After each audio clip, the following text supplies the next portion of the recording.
আসসালামু আলাইকুম। গণজাগরণ কণ্ঠ টিভির পক্ষ থেকে সবাইকে স্বাগতম। আপনাদের সাথে আছি আমি মোহাম্মদ শুভ।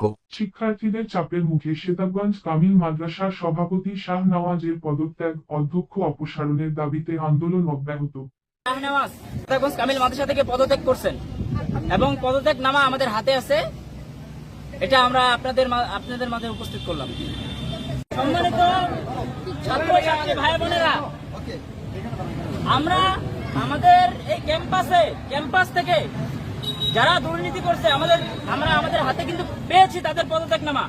আমরা সকলেই মিলে গেছিলাম, সবাই গেছিলাম আমাদের সভাপতির কাছে, এবং তাকে যেভাবে হোক আমাদের কিন্তু অনেক কষ্ট হয়েছে, অনেক হয়রানি হয়েছে, আমাদেরকে ধাক্কাধাক্কি পর্যন্ত করাইছে তার দলের লোকেরা।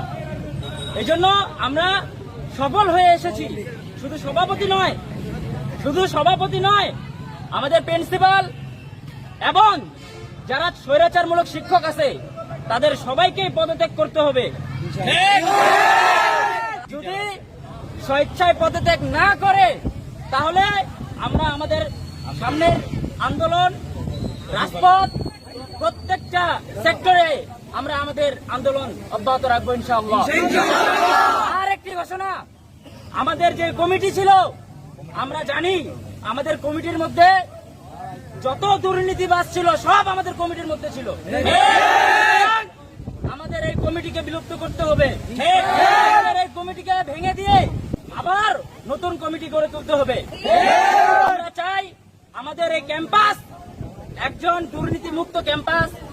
দুর্নীতিমুক্ত ক্যাম্পাস এবং শিক্ষার আলো, এবং কি আমাদের এই ক্যাম্পাসকে আমরা স্বৈরাচার মুক্ত ক্যাম্পাস গড়ে তুলতে চাই। এই জন্য আমাদের সকল ছাত্র ভাইদের আহ্বান করছি, আপনারা